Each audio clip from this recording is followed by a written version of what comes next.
My name is Emma, and I'm about to tell you how my own mother destroyed the most important day of my life because she couldn't accept that I had finally succeeded without her help. What started as maternal disappointment turned into the most devastating betrayal of my life, one that exposed a pattern of sabotage that had been destroying my confidence for years. I should have known something was wrong when my mother Linda offered to help plan my medical school graduation celebration.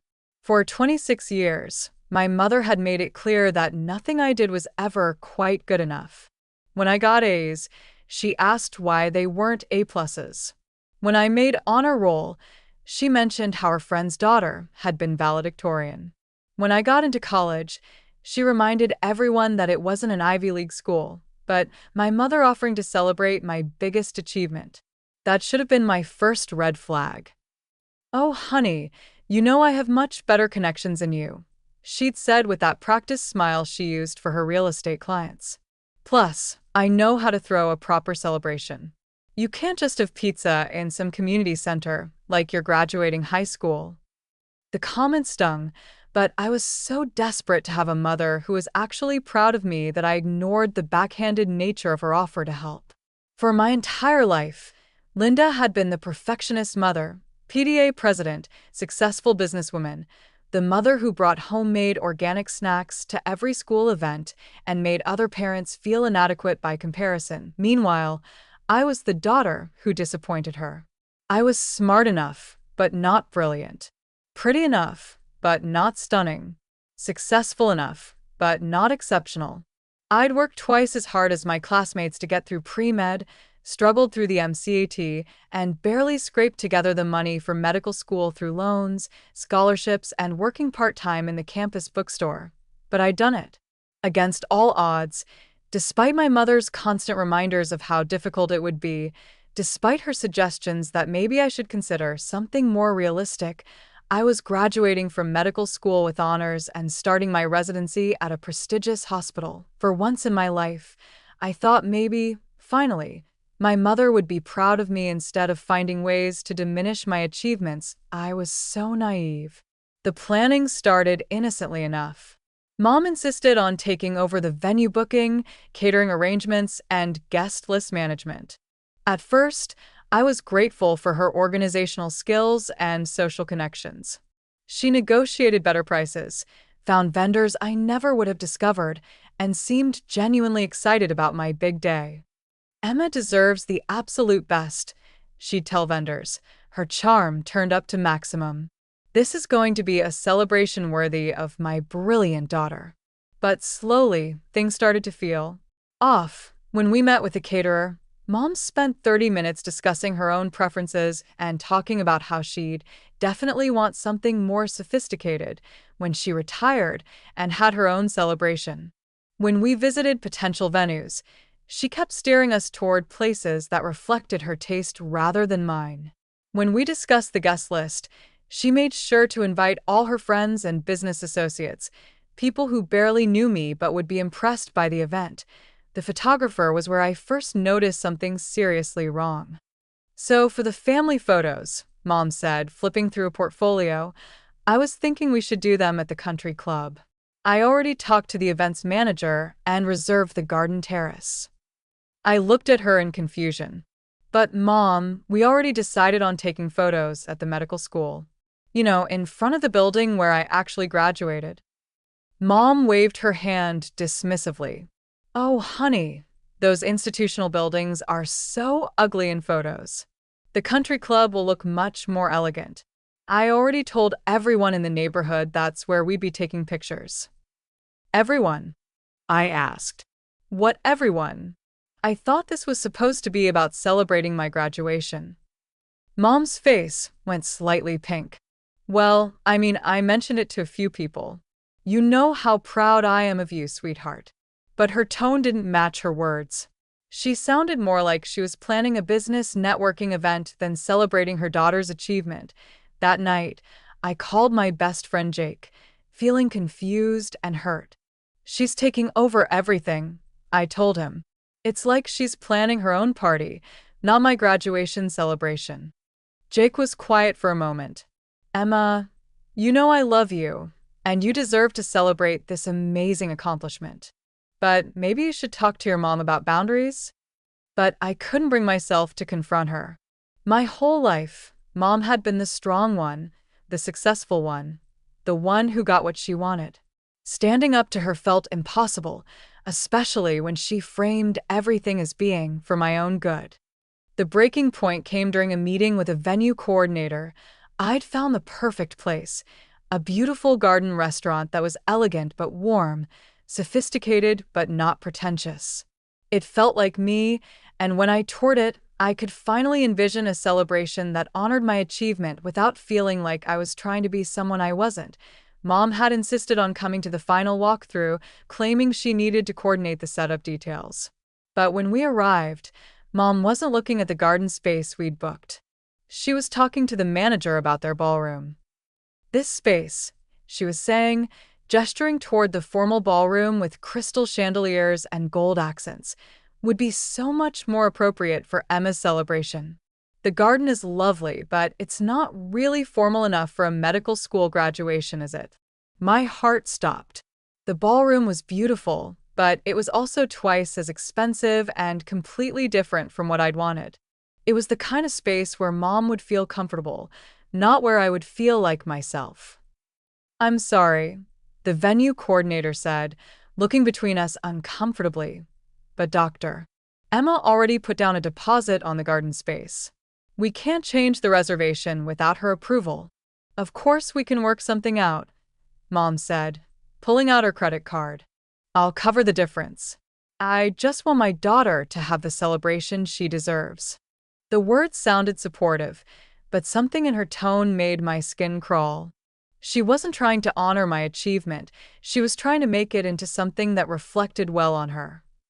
"Mom," I said quietly, "I love the garden space. I don't want to change it." Her smile became strained. "Emma, honey, trust me on this. I know what looks impressive. The ballroom will photograph so much better, and your guests will be more comfortable."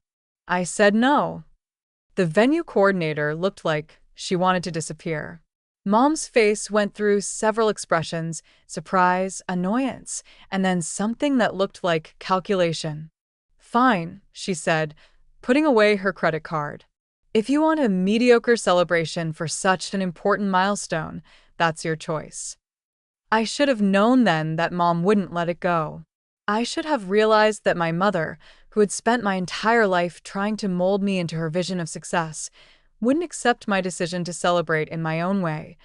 The week before the graduation, everything started falling apart. First, the caterer called to say there had been a miscommunication about my order. Instead of the elegant but approachable menu I'd chosen, they had prepared a much more formal, expensive spread that cost twice as much. When I protested, they said someone from my family had called to upgrade the order and that payment was due immediately. Then the florist called. Same story. Someone had changed my simple, natural arrangements to elaborate formal centerpieces that tripled the cost.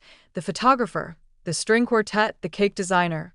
Everyone had received calls from someone claiming to represent me, making expensive changes that I'd never authorized. It was a woman, the photographer told me when I called in a panic. She said she was your mother, and that cost wasn't a concern because this was such an important achievement. My graduation celebration was turning into a financial nightmare. The upgrades Mom had secretly ordered would cost more than I made in 3 months as a resident. I'd have to go into even more debt or cancel the celebration entirely. When I confronted Mom, she was ready with an explanation. "Oh, sweetheart, I was just trying to help," she said, her voice dripping with fake concern. "I knew you were too busy studying for your boards to focus on these details, so I thought I'd handle the upgrades. Don't worry about the money. You can pay me back once you're established in your practice." "Pay you back?" I repeated. "Mom, you changed everything without asking me. This isn't the celebration I wanted." Her mask slipped for just a moment, and I saw something cold in her eyes. "Emma, let's be honest. The celebration you wanted was embarrassing. A garden party with simple food? What would people think? What would my colleagues think when they see how little effort we put into celebrating your medical degree? They'd think we were being authentic to who I am. They'd think we didn't value your education, Mom snapped. And I'm not going to let you minimize this achievement because you're too insecure to celebrate properly. The conversation escalated from there. Mom accused me of being ungrateful for all her support over the years. I accused her of sabotaging my celebration to make herself look good. We ended up screaming at each other in her pristine kitchen while her expensive appliances looked on like silent witnesses to our dysfunctional relationship. Fine. Mom finally shouted, "Plan your own mediocre party. See if I even show up." She stormed out, leaving me alone with the mess she'd created and a graduation celebration that was now 3 days away. Jake and I spent the next 2 days frantically trying to undo Mom's changes. Some vendors were understanding. Others demanded payment for the upgrades that had already been ordered. We managed to scale back most of the expenses, but I was still looking at costs far beyond my budget as a soon-to-be resident. "Maybe we should postpone," Jake suggested gently as we sat in my tiny apartment surrounded by planning chaos. "Take some time to figure this out properly." I almost agreed. The stress was overwhelming, the financial pressure was crushing, and the thought of celebrating my biggest achievement knowing my own mother had tried to sabotage it was heartbreaking. But then I realized something important. If I postponed, Mom would win. She'd succeeded in making my graduation about her expectations instead of my accomplishment. And I wasn't going to let that happen. "No," I said firmly. "I'm celebrating my graduation this weekend. With or without my mother's approval." What I didn't know was that Mom had one final card to play. The morning of my graduation ceremony, as I was getting ready in my apartment, Mom showed up. She was carrying a garment bag and wearing an expression of contrite maternal love. "Emma," she said, her eyes brimming with what looked like genuine tears, "I am so sorry about this week. I got carried away trying to help, and I made everything about me instead of about your incredible achievement.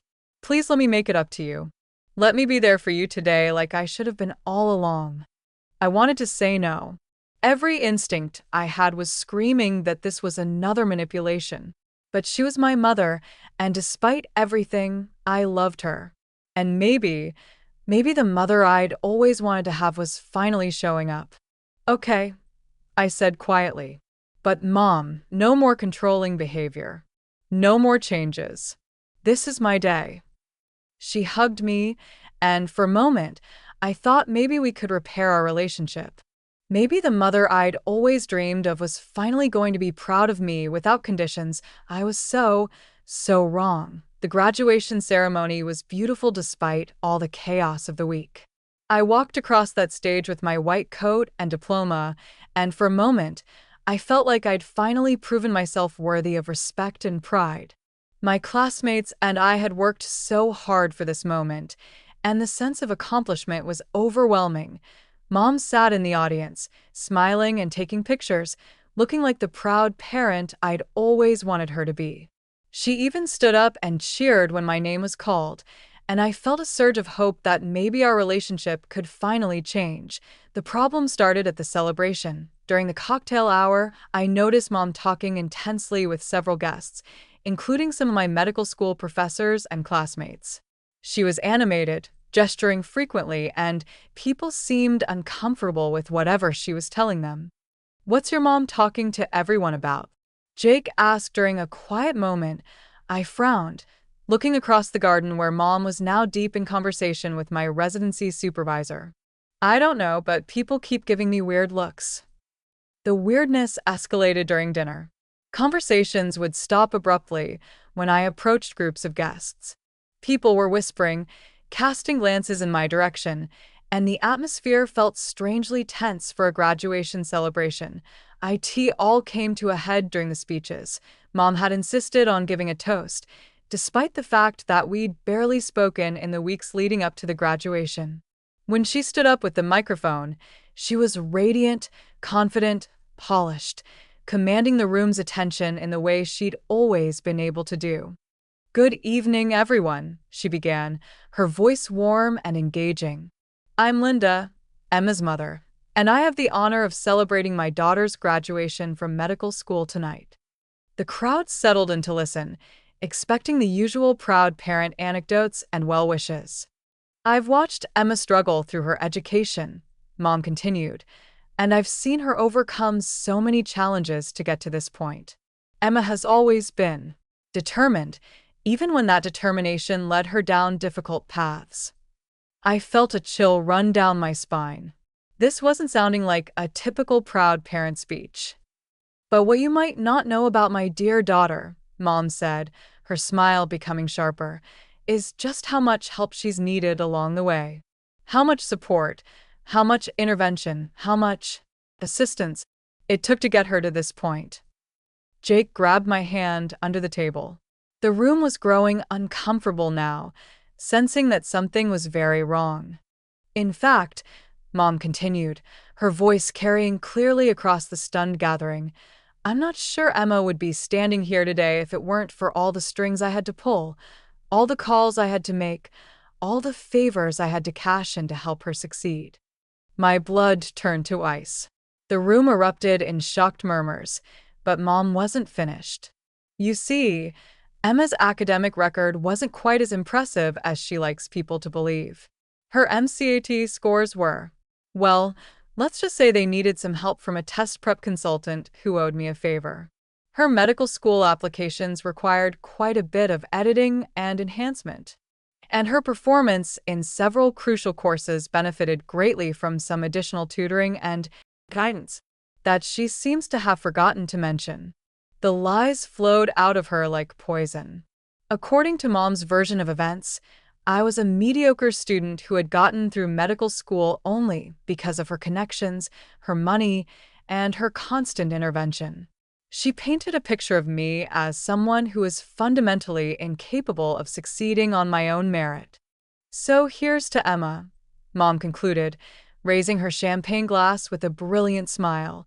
May your medical career be built on a stronger foundation than the assistance that got you here. The silence that followed was deafening. 100 guests stared at me, their faces showing shock, confusion, and pity. My professors looked concerned. My classmates looked uncomfortable. My residency supervisor appeared to be questioning everything he thought he knew about my capabilities, but the worst part was seeing doubt creep into the faces of people I respected. People who had worked with me for years were looking at me like they weren't sure if my achievements were real. I stood up slowly, my legs shaking.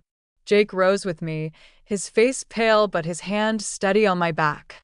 Mom, I said, my voice surprisingly calm. That's an interesting story. There's just one problem with it.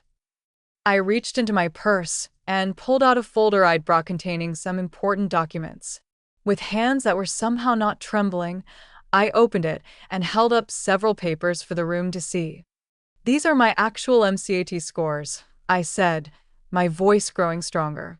Scored in the 92nd percentile, achieved after 6 months of self-study using library books because I couldn't afford expensive prep courses.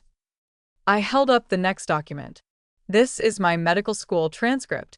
Dean's list for 6 out of 8 semesters, with no failed courses and no need for remedial help. The room's energy shifted dramatically. People were now looking at Mom with suspicion instead of me with pity. And this, I continued, holding up a letter, is a recommendation from Dr. Patricia Williams, my organic chemistry professor, who wrote that I was one of the most dedicated and naturally gifted students she'd taught in 20 years. Dr. Williams, who is sitting right there and can confirm that I never received any special tutoring or assistance in her class. Dr. Williams stood up. That's absolutely correct, she said clearly. Emma was an exceptional student who earned every grade through her own hard work and intelligence. Mom's face had gone white, her composure finally cracking. Emma, you're taking those accomplishments out of context. Or maybe, I interrupted, pulling out my phone, you'd like to explain these text messages from you to me during my second year of medical school. I held up the phone, showing screenshots of messages. Quote, "I wish you would consider something more realistic than medicine. You're going to struggle so much, and I hate seeing you set yourself up for failure." The silence now was different, not shocked, but expectant. People were waiting to see how Mom would respond to being caught in such elaborate lies. And this email, I continued, sent to me during my clinical rotations. I ran into Dr. Peterson at the country club, and he mentioned you're having trouble keeping up with the other students. Maybe it's time to consider switching to something less demanding. I looked directly at Dr. Peterson, my surgery rotation supervisor. Dr. Peterson, did you ever tell my mother I was having trouble in your rotation? Dr. Peterson looked uncomfortable but answered clearly. No, I never spoke to your mother about your performance. And for the record, you received an honors grade in surgery. You were one of our strongest students. The room was buzzing now with shocked whispers. People were looking at Mom with disgust instead of me with doubt, but I still wasn't done. There was one more truth that needed to come out. The real reason Mom had tried so hard to sabotage my celebration. Mom, I said, my voice steady and clear, would you like to tell everyone the real reason you're so determined to convince people I'm incompetent? Or should I? Her face went from white to red to white again. She looked trapped, desperate, and for the first time in my life, powerless. I don't know what you're talking about, she said, but her voice lacked conviction. I pulled out one more document, a letter I'd found while cleaning out my childhood bedroom the week before graduation. A letter Mom had written to her sister, but apparently never sent, dated just 3 months earlier. This is a letter Mom wrote but never sent, I announced to the room. In it, she expresses her fear that my success in medical school is making her look bad to her friends and colleagues. She worries that people will think she's a failure as a mother because her daughter succeeded without her help. Mom lunged for the letter, but I held it away from her. The letter goes on to explain that Mom has been telling people for years that I would never make it through medical school, that I wasn't smart enough, that I was wasting my time and money. She's so invested in being right about my failure that my success feels like her failure. The room erupted in shocked gasps and uncomfortable murmurs. The idea that a mother would sabotage her own daughter's achievements was unthinkable to most of the people present. But here's the part that explains everything, I continued, my voice carrying over the noise. Mom has been taking credit for my achievements while simultaneously undermining my confidence. She tells her friends that she's the reason I got into medical school, while telling me that I'm not capable enough to succeed. She needs me to need her, but she also needs me to fail, so she can be the hero who tried to save me from myself.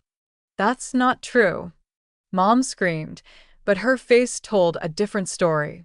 When she realized that I was actually going to graduate successfully, I said, she decided to destroy everyone's faith in my abilities. If everyone believed I was a fraud who only succeeded because of her help, she could maintain control over the narrative of my life.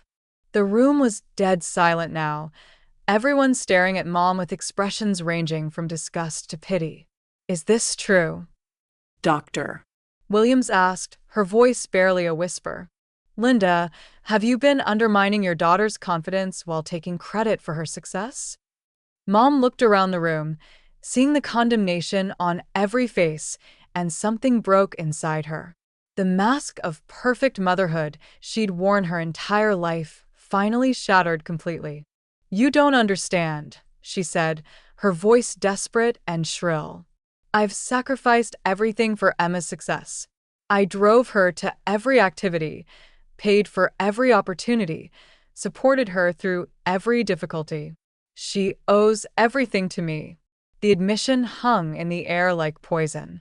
I built my whole identity around being Emma's mother, Mom continued, seeming unable to stop the words from pouring out.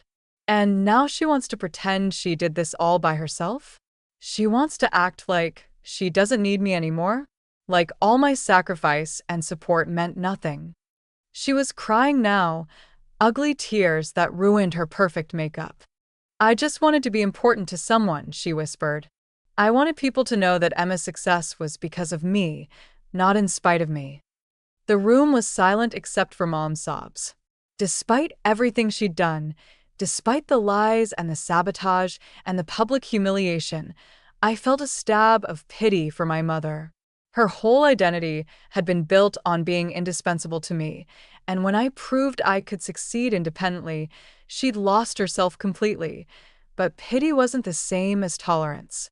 Mom, I said gently, you need help. Professional help. And you need to stop making my achievements about you. She looked up at me, mascara streaming down her face, and for a moment, she looked like the insecure woman she'd always been, before the perfectionism, before the control, before the need to be the center of everyone's story had poisoned our relationship. Emma, she whispered, I'm so sorry. I never meant to hurt you. Yes, you did, I said sadly. You meant to hurt me just enough to keep me dependent on you. You just didn't expect me to be strong enough to succeed anyway. Security had to escort Mom from the venue as she had a complete breakdown, alternating between apologizing and insisting that I owed my success to her. The celebration continued, but the mood was subdued, everyone processing what they'd witnessed. Later that night, in my apartment, Jake and I finally had a moment alone to process everything that had happened. I'm so sorry, he said, holding me close. Your own mother tried to destroy your moment of triumph. She tried. I agreed. But she didn't succeed. I'm a doctor. I'm starting my residency, and everyone knows the truth now. Are you okay? He asked. I know how much you wanted your mom to be proud of you. I considered the question seriously. Was I okay? My mother had betrayed me in the most public, humiliating way possible. She'd spent years undermining my confidence while taking credit for my achievements. Our relationship was probably irreparable, but I was also free. Free from the constant need to prove myself worthy of her love, free from walking on eggshells around her ego, free from trying to succeed in a way that satisfied her impossible standards. Yeah, I said finally. I think I am okay. Better than okay, actually. The aftermath was swift and decisive. Dad, horrified by what he'd learned, insisted that Mom enter therapy to address her control issues and narcissistic behavior. Several of her friends and colleagues began questioning other stories she'd told about her role in various people's successes. Her carefully constructed image as the perfect mother and supporter began to unravel. Mom lost several friendships when people realized how she'd been manipulating narratives and taking credit for others' achievements. She had to step down from her position on the hospital board when questions arose about her claims of having connections that helped people's careers. My grandmother, when she learned what had happened, was surprisingly direct about it. Your mother always needed to be the star of everyone else's story, she said, patting my hand with her wrinkled fingers. But real love means celebrating someone else's light, not trying to dim it so yours looks brighter. Some family members wanted me to forgive Mom immediately, insisting that family is family and that she was just trying to help in her own way. But I wasn't ready for that kind of enabling. Jake and I used the money I'd saved from scaling back the celebration costs to take a small vacation before my residency started, a week in a cabin where we could decompress and celebrate my actual achievements without any family drama. When we returned, Mom had started therapy and was working part-time at a local clinic, supposedly learning about healthy boundaries and supportive relationships. She'd written me a long letter apologizing for everything, explaining her insecurities and control issues, and asking for a chance to rebuild our relationship. I read the letter once, then put it away without responding. Maybe someday I'd be ready to have a relationship with her, but that day wasn't a day. Some betrayals cut too deep to heal quickly, especially when they reveal a pattern of behavior that had been damaging my confidence for years. 6 months into my residency, I was browsing social media when I saw a post from one of Mom's old friends. It was a photo from a charity event, And there was Mom, not dressed in her usual designer clothes, but in a simple outfit that looked approachable rather than intimidating. She was smiling, but it was different from her old smile. Less perfect, more genuine. The caption read, "So proud of Linda for completing her first 6 months of therapy and starting her volunteer work at the women's shelter. It's amazing what happens when you start lifting other people up instead of tearing them down." I stared at the photo for a long time, feeling a complex mix of emotions. Hope, maybe. Cautious optimism that the mother I'd always wanted might finally be emerging from the wreckage of the person Mom had thought she needed to be. But I wasn't ready to reach out yet. Trust, once broken so completely, takes time to rebuild. Maybe someday we'd have a real relationship, built on mutual respect instead of control and dependency. Maybe someday I'd be able to think of Mom as my supporter instead of my saboteur. A year later, I was finishing a particularly difficult shift in the ER when I received a card from Mom. It was simple, not fancy, with a handwritten note. "I saw the article about your work with underserved patients in the local paper. I'm proud of the doctor you've become, and I'm sorry it took me so long to realize that your success was never about me. Love, Mom." I kept the card, but I still didn't respond. Some wounds need more time to heal, but for the first time since that terrible graduation day, I didn't throw it away immediately. And maybe, just maybe, that was a start point 2 years later, when I was selected as chief resident. I sent Mom a brief text. "Thank you for the card. I'm not ready to talk yet, but I wanted you to know I received it." She responded immediately. "Take all the time you need. I'll be here when you're ready, and I'll be proud of you either way." It wasn't forgiveness, and it wasn't reconciliation, but it was acknowledgement that maybe, someday, we might be able to build something real from the ashes of what we'd lost. Sometimes the people who hurt us the most end up giving us the greatest gifts. They show us who we really are when everything else is stripped away. Mom's betrayal had been devastating, but surviving it had taught me that my worth didn't depend on her approval. I was a doctor because I was smart and dedicated and hardworking. I was successful because I'd earned it. And I was strong enough to thrive without anyone's permission. That knowledge was worth more than any celebration could have been.